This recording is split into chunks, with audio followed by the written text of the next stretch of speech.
So, ayan, actually, sobrang laki na nito Kapromdi, oh. Grabe Kapromdi, napakabigat.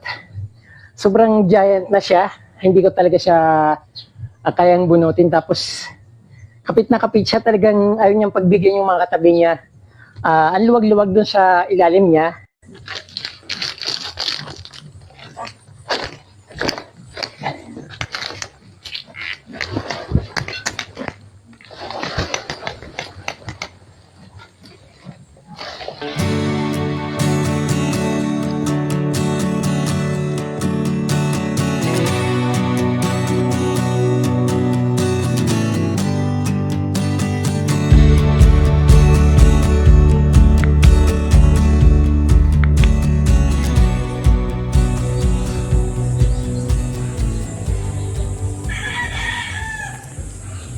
Ang sarap pagmasdan ng umaga kapag ganito Kapromdi yung nakikita mo sa iyong garden, sa iyong front yard. Ayan, may mga bulaklak, tapos napakalago ng mga halaman. Kaya lang napapansin ko Kapromdi yung napakalagong halaman dito, natatalo niya yung ibang mga plants. Ayan, so gusto ko siyang tanggalin. So ito kasi natatalo niya yung halimbawa yung tea plant na napakagandang kulay, natatabunan nito. Actually maliit lang itong tinanim ko dito at marami na nga siyang bulaklak niyan. Dumadami ng bulaklak niya at syempre sobrang laki na Kapromdi. Talagang hindi siya mapipigilan. Alam kong lumalaki ito kaya lang sabi ko maganda yun dito sa sa front yard kasi very nature yung niya, dating niya. Yung katulad niyan dami-dami ng flowers pero yung niya yung sa ibang plant naman natatabunan kaya parang hindi maganda, hindi balance. Kaya ang gusto ko tanggalin siya. Mas iniisip ko yung mas maganda yung kruto na lang yung ipapalit ko dito. Kasi ito katulad nito talagang palaki siya ng palaki, talagang matatabunan yung mga halaman diyan. Katulad niyan hindi na nga makita yung iba. Tapos yung dito parang nagiging masukal dahil sa mga dahon nila. So ngayon tatanggalin ko po yan mga Kapromdi. At syempre ang ipapalit ko crouton. Marami ang crouton na nakapaso na hindi naman naka-direct soil. Pwede kong ilipat dyan para malinis ko rin dito Kapromdi. Kasi yung mga picara plants na napakadami, umaano rin dahil sa mga halaman dyan sa taas, nagiging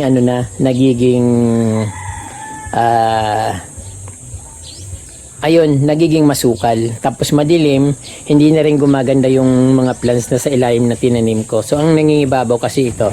Hindi ko alam ang pangalan nito Kapromdi, pero yung yung bulaklak niya pag tumatagal, pwede rin siyang itanim. Yung mga petals na yan, nakikita yung mga petals na yung Kapromdi, nagiging rin siya, parang nagiging seeds tapos tumutubo. Yun na rin yung itatanim. Kaya lang mayroon naman ako nito sa loob, sa likod ng bahay. Yun na lang i-maintain ko, tapos ito tatanggalin ko na lang para lumabas itong mga tea plants na gusto ko. Ayun, taba-taba, tapos bigla na lang hindi makita. Ang mas maganda kasi itong tingnan Kapromdi, tapos haluan ko na lang siya ng kruto na makulay din katulad nila. At syempre maglalagay ako ng medyo puno na yung parang santan na namumulaklak na tumataas, so mas magandang tingnan. Yan po pala Kapromdi yung aking croutons dito sa front yard ko. Ayan, maganda. Medyo madilim pa kasi wala pang araw. Pero pag naarawan kasi hindi maganda yung kulay nila kapag nasa camera. Kaya mas inagahan ko yung pag video sa kanila, pagkuha ng video. Kasi mas magandang tingnan, mas fresh. At ayan, parang hindi siya dehydrates. Ayan.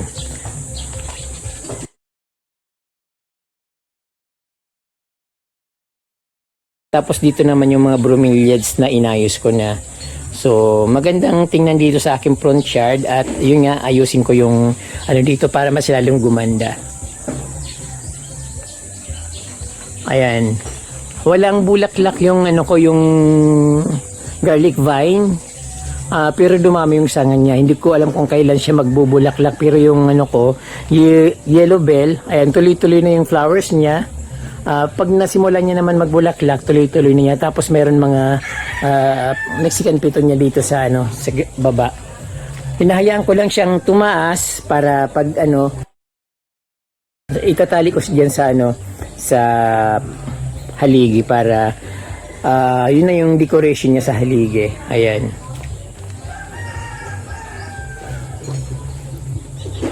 So ngayon ka-from D, ito na yung ano, ito yung pag-aabahan ko ng oras.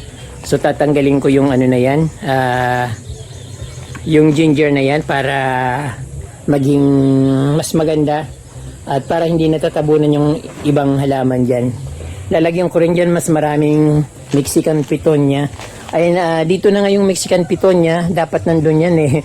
Natumba siya papunta dito kasi wala na silang space dun eh. Doon ko yan itinanim sa bandang doon sa may sa gitna ng mga pagitan ng mga plants na nakatanim sa likod. Pero yung mga katawan nila pupunta dito. So, okay sana kung nandito lang yung ano, katulad yung ano dyan, kalatiya na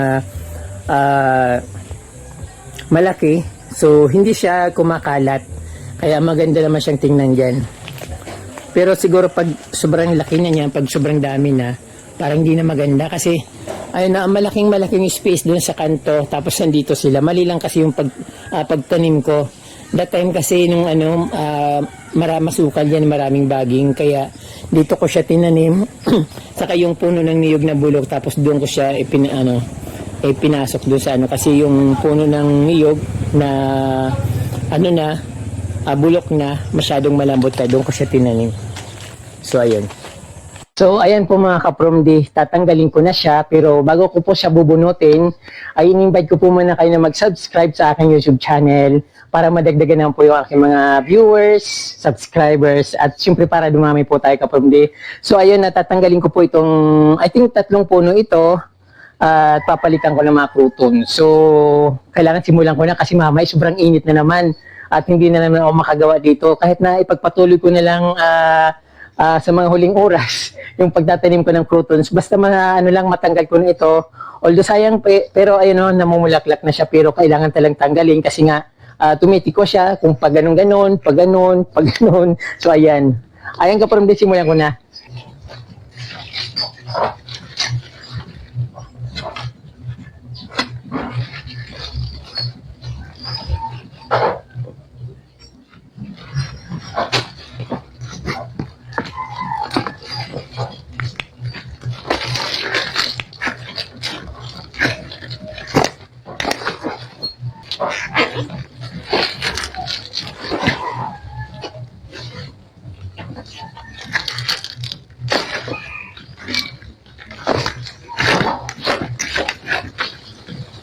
So, ayan, actually, sobrang laki na nito ka-from D, oh. Maganda sana itong itanim sa medyo malawak na place. Hindi katulad dito na napakasikip. So, ayan, tatanggalin ko na lang. Siyempre, wala naman ibang gagawin dito kundi itapon. Kasi meron din naman akong ano doon, ano sa likod. Itinanim ko siya dito, parang isang ganito, oh. Maraming puno, tapos itinanim ko dyan. So actually, 3 puno. Yung isa, lumaki talaga siya ng husto. So ito, itatapon ko ito.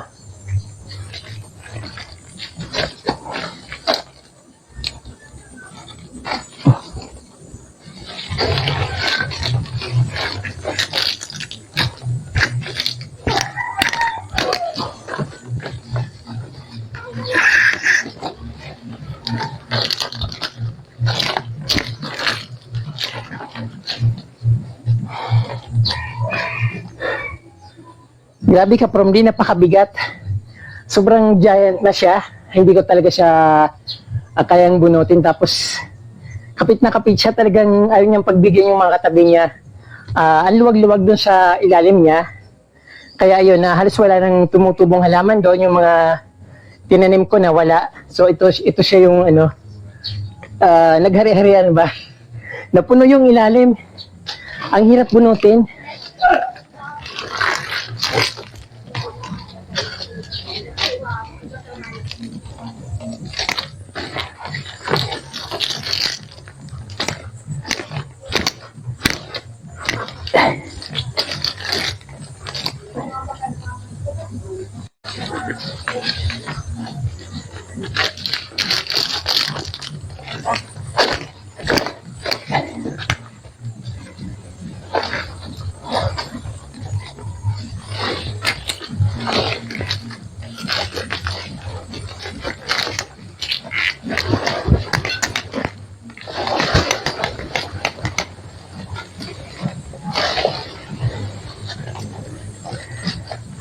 So ayan kapromdi, sobrang laki. Buti sana kung ano siya, kung langkawas, para mapakinabangan ko. Pero kung ganito lang talaga, at ayun, ang laki ng nabawas. Sobrang halos wala ng talagang space yung mga katabi niya. Talagang tinalo niya lahat. So ayan. So ayan po mga kapromdi, sobrang laki ng natanggal ko. At tingnan nyo naman yung tinanggalan ko ng ng ginger na yan. Sobrang lawak. At hindi talaga gaganda yung mga halaman ng katabi niya kasi na-occupied niya lahat. Marami akong tinanim diyan ng mga plants, mga flowering plants, mga Mexican petunia, may santans, pero hindi siya nabuhay. Pati itong natumba na siya kasi natalo siya nung giant ginger. Ngayon magtatanim ako ng mga halaman dyan. Gusto ko sana yung nagpa-flower na medyo nagiging puno. Santan lang naman available ko dito. Tapos syempre lalagyan ko ng croutons na yung makulay. Ayan, nakahinga na ng konti yung mga ko dito, mga pea plant. At sana gumanda na sila para ayun maging masaya yung paligid ko dito at makulay. Halos wala rin naman pinagbago kapromdi, parang halos walang nawala Pag tingnan nyo parang wala naman nawala. Kaya lang yung puno niya ang malaking malaki. Ayan halos siguro yung malaking kawali hindi magkasya yan sa lapad ng mga puno na yan. Ang laki at ang dami-daming talagang matatalo niya lahat yung mga halaman na tinanim ko dyan na maliliit. So, kukuha ako ng mga crouton dito kapromdi kasi meron naman akong ng mga nasa paso na available na pwede kong itanim doon sa sa gilid tulad nito. So, maganda ito doon. Ayan. Golden yung kapromdi, parang nagiging golden brown ba tawag doon. At mayroon pa akong isa dito. So, mayroon pa nga ako doon sa likod. Yung iba kasi naka direct soil. Then ano ba yung nandito sa paso? Ay, wala pa lang laman. Okay. Mayroon pa palang isang plants diyan na nasa paso. Siyempre marami pa akong doon. Kukunin sa likod. Ayan po mga kapromdi, meron akong nakuha na pangtanim dito sa aking front yard. Medyo magagandang crouton ito kapromdi kapag nababad sa init. Lalo pag naka-direct soil. Tapos tumataas siya. Bagay na bagay yun dito. Kasi pag yung parang natatakpan niya yung view dun sa kabila. And then ito, maganda rin ito kapromdi. Pag naka-direct soil ito, mas lalong gaganda. Kasi nasa paso lang lahat yung kapromdi, tinatanim ko sa paso. So, okay na siguro yung 3 pidaso dyan. Kasi pag sobra ng daming lalagay ko, parang di naman maganda. Parang crowded na masyado. Mahalaga na tanggal ko na yung pinaka, dyan, yung parang naghahari-harian na halaman na hindi ko mapigil-pigilan. Kasi pag, yun, isang buo kasi yung kapromdi, kapag tinanggal mo yung, isang puno, magkakaano lang lahat yung magkakadugtong lahat, so affected lahat sila. So kaya mas magandang tinanggal ko na lang at palitan ko na lang ng crouton at mas madali pang i-maintain yung crouton kasi pwede mo siyang putulin unlike nung isa na tinanggal ko na talagang nag-i-spread yun sa ilalim, baka masira niya rin yung pader. Samantala yung crouton hindi naman siya lumalaki na para talagang kahoy, halaman lang talaga siya. Mga hindi lumaki dahil doon sa tinanim ko na yon. Ang daming hindi lumaki.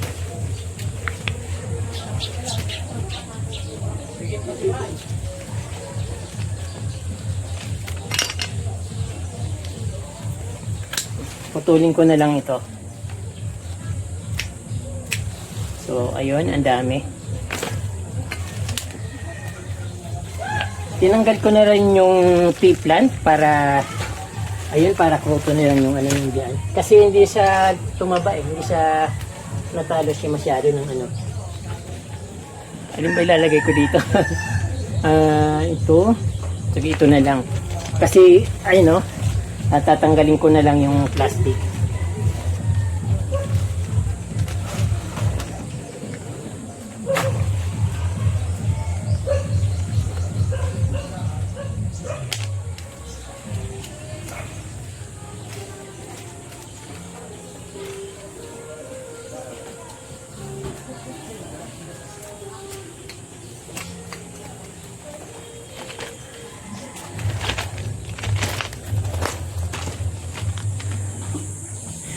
So, ayun po mga kapromdi, sobrang nakakapagod yung ginawa ko dito kasi parang naubusan ako ng lakas dun sa kakabunot ng malaking ginger. Tapos, siyempre maluwag siya kapromdi kaya lalagyan ko siya ng crouton dyan na medyo may kulay at para magandang tingnan habang lumalaki sila. So, ayun, dito naman sa banda dito, babawasan ko yung mga picara plants dito kasi ayun, no, wala na silang space. Dapat nga gusto kong itaas yung mga picara plant doon para medyo lumuwag dito. Paano ko ba to ano? Kasi yung picara plant ko from di inano ko na yan dyan eh.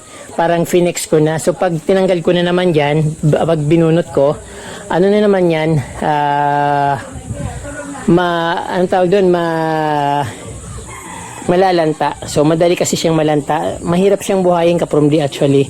Then ayun, anuhin ko na lang dito. Babawasan ko na lang, puputulin ko na lang at papanpanan ko ng croutons ang mga bakanting naiwan dyan ng malaking ginger na plants na na binunot ko.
So ayun po mga kapromdi, tapos na po ako mag-rearrange ng halaman ko dito at nabunot ko na yung gusto kong bunutin.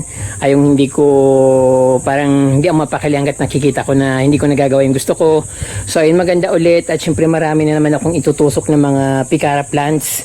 Although talagang napakahirap bunutin yan. Kaya lang kapromdi, sayang kasi pag ayun, sayang pag tinapong ko lang. So, itutusok ko lang yun dyan sa likod-likod ng mga puno dyan, sa halaman, dyan sa pinutulang ko. Sa medyo taas na kasi dito nasa baba kasi siya itaninim ko. So, itutusok ko siya dun sa dun sa gilid. Sa medyo mataas na soil.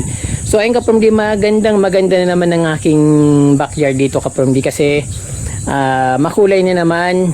Ilang linggo ko pa lang itong napuputulan, pero ayan, lumabas na naman yung napakagandang dahon ng mga tawag dito, ng mga Persian shield, tapos yung copper plant na ayan, maroon. Then gumanda na rin yung mga kulay ng mga croutons ko. Mayroon na silang mga bagong talbos, ayan, panibago. Then siyempre tinanggal ko yung mga masukal na mga sanga dyan. At bumabalik na naman sa ganda ng aking garden. So konting alaga lang naman kapromdi.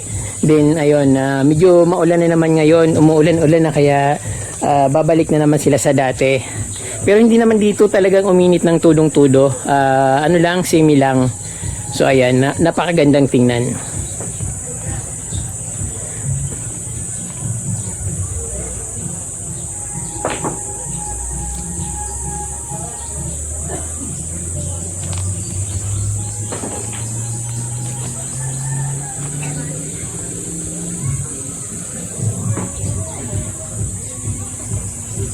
So yan ang aking front yard garden dito Kapromdi. So marami pa akong gagawin at ayusin. Diyan marami akong tinanggal yan kaya medyo lumuwag, pero dapat kumapal siya para maibalik yung dating alindog ng aking garden. So ang laki-laki ng aking bird nest ferns na nakapatong diyan sa Madridi Cacao. Then ayan, makulay na makulay pa rin, at hoping na sa darating na mga panahon makarecover itong mga tea plant ko dito na natalo ng isang plant na binunot ko. So maganda rin dito yung mga ano ko dito Kapromdi, no? Crouton, tapos may dipin ba siya. Actually yung dipin ba siya dyan Kapromdi, ilang bisis ko na yung pinutol kasi ayaw ko ng plants na yan. Nagtanim lang ako niyan kasi parang nainggit ako sa iba, pero hindi ko siya gusto Kapromdi. Tapos mabaho siya, pero hindi siya nawawala pag pinutol ko. Umuusbong din ulit, kaya inahayaan ko na lang, at sabi nila lason daw yan. So ayan, my front yard garden. Our hearts beat to the city streets. We began to feel the fire. We rise like tall buildings as the chemicals they take us higher. The night's young and it's just begun as she puts her hand in mine. We wanna chase the night, wanna dance to the light, pull the stars from the sky, just two hearts running wild. Never sleep, never stop, as we shout from the top. We're gonna be two hearts running wild.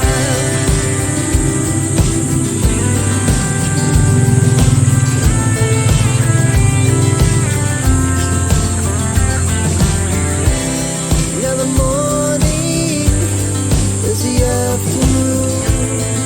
We lay awake in bed. The laughs so loud as the hours pass. We're gonna do it all again.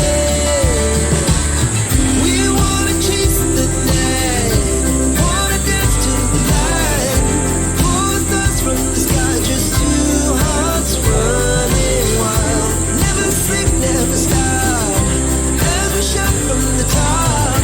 We're gonna be, we're gonna be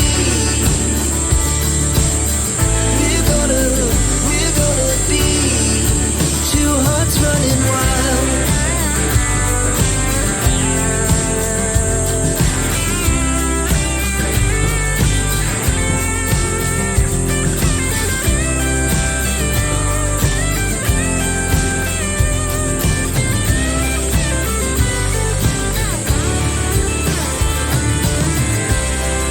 The moonlight, summer sky, it was the best we ever had. Ayan po mga Kapromdi, nakita nyo na lang po ulit ang aking front yard na very colorful, na parang United Colors of, alam nyo na yon.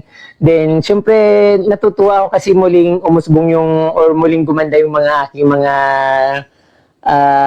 croutons. Tapos yung mga ginupit ko, ayan, malalaki na ulit.